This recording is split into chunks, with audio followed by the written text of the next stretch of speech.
Hey everybody, Cindy A. Lewis here. Welcome. Today we're counting down to Christmas with the Advent calendar from Crafter's Companion. I have really loved every day so far. We've gotten things like stamps and dies, glitter,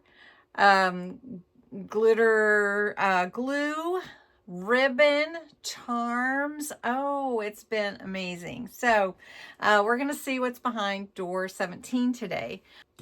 Also, I'm giving away one of these December 24th, the exact same calendar, not opened, brand new. And to find out all the details of how to enter, it's in the link below on my December 1st video. So go over there, check it out, and please enter. You're welcome to. All my subscribers are welcome to enter, 18 and older, and you can see all the details there. So anyway, let's open door 17. All right, door 17.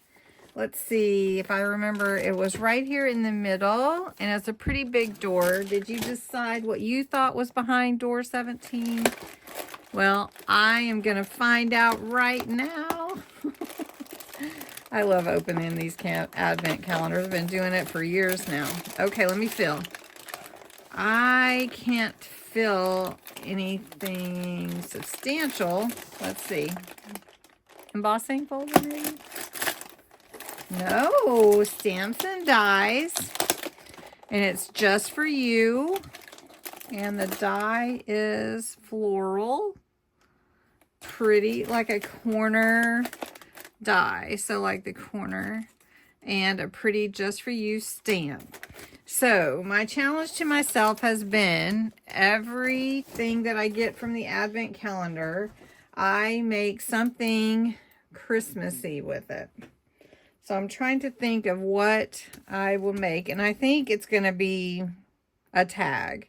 That's what I'm thinking. But it'd have to be kind of a big tag. So it would be for a big present. But let me think about it. And I will come back. All right. I have some papers from Echo Park. Have a Merry Christmas. And this is one of the cards from it. Everything that we do doesn't have to be difficult. Just saying. And then I have some pretty matte luxury red, which I'm going to put on this corner. I'll put it up here. So we're going to run this die through my MIDI, and I really think it will be just fine.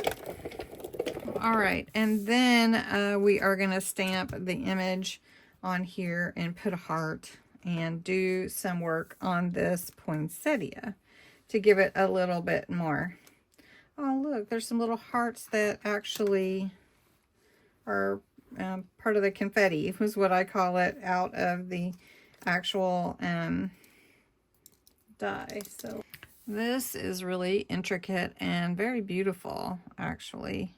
Lovely. So we'll put this up here at the top, and it fits really good. And then we're going to accent this down here. Some of these hearts, we'll see if we can't glue them in around. Now, this just for you stamp, I want to stamp it directly, but I want to test it first. So I'm going to put it on a rock block. I generally do like to use a stamping platform, but I don't want to have to get that out right this moment if we can get a nice stamp from this without doing that. Okay, so I'm just going to test it on this paper here first, since I only have one of those. And it is really pretty. It comes out really nice. So you just have to decide where you want things. So I think that's going to go there. So then this stamp could fit here just fine. So I'm using some waterproof ink, and it's my favorite as far as just words and sentiments, because it dries quickly so you can get to work, and it usually stamps really nicely. All right, so we're going to straighten this up a bit and see where we want it. And I'm just going to put it here over this flower just for you. And that is a very pretty stamp, and it's pretty substantial actually. So we got the stamp and die, really nice set. I'm going to take now, and before I glue this on, I want to make this look vintage. I'm using some Distress Oxide ink and a stamp pad. I'm going to go around the edge here and deepen this a little bit, but then I'm going to pull it into that cream just to give it a little more yellowed look. I call it the vintageizing. All right, so that looks pretty good, like that. Then I'm going to take this piece from the die that we cut out. I'm going to use some glue dots on this tape runner, and it goes over each piece without leaving glue in between, but it'll glue down really nice. So we're just going to put this in this corner here. I'm going to pull it down so it's really pretty. Okay.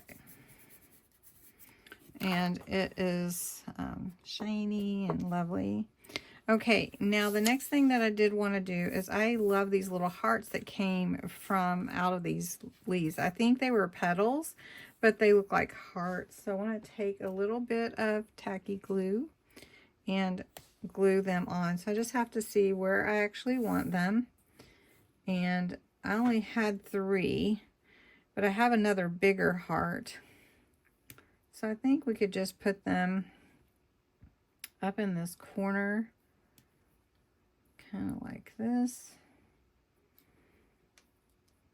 So kind of like the hearts are falling and something like that. And then what I want to do here is I could do some green around those leaves and color them in. I'm not sure if I want to. I might try it on this piece here first. So let me get the glitter glue real quick. Now this glitter glue is from Crafter's Companion, and I got a whole bunch of it at one time, and it's really cool. And this is called the Festive Frost glitter glue, and it has sparkling eyes, a Christmas something. I have to look. Anytime you use something like this, do remember that there's air pockets in here. You can see one right there, and sometimes that will spit, if you will. So you want to make sure. This one is Red Currant, and this one is Christmas Wreath. And so I like to give it a start, just to give it, to see how it's going to come out, and play with it a bit so I can kind of tell. And then all I want to do on here is I want to bring this glitter glue around the petals, and then I'm going to bring them into the petal middle where that line is. You'll see here as part of the petal. So I'm just going to go around these, and then we'll do the green, and then we'll put the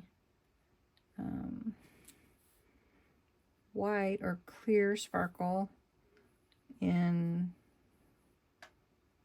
the center. Now I'm not, you might ask, is she going to go around Joy? I am not going to go around Joy. And I'm choosing not to do that because I want the letters to stay the same. And if you add, lines to it, it changes the letters a bit. All right, so now I'm going to do the green. And then this becomes a tag for a gift. I had to work with this green a little bit. It was not wanting to come out. And so you kind of have to work with it sometimes. Okay, so we're gonna just go over those leaves. And did anybody used to make those painted shirts? I made tons of them. I made them for gifts and everything, so it was really fun. And this reminds me of that with the tulip paints. Okay, this is sparkling ice. And so, okay, so we're just gonna dot these little stamen in the middle of this and let it dry. And they kind of poke up, but I don't know if you can see that. So anyway, this will become a tag for a gift. I can punch a hole in it, and I can, you know, put some ribbon on it and everything. But really, this is nice just the way it is. I mean, I don't need to do anything else to it. And I like it, and I think it meets the challenge. So I hope that you like that. And you'll think outside the box sometimes when you look at just some of these pieces that come with your paper pads and think, oh, well, let's dress that up a little bit. So that is what we did for day 17. Let me move this all out of the way. All right, day 18. Can you imagine December 18th? Alrighty. So this is December 18th's door here. It has the finger pull here, the thumb hole, and then it's kind of taller. What do you think is behind this door? Let me see if I can push and feel anything. I don't feel anything, so not trying to cheat or anything. What do you think's behind door 18? Give me a good guess. And I hope that you'll come back tomorrow and we'll find out what's behind that door. Don't forget to enter the giveaway and have a nice evening. Bye-bye.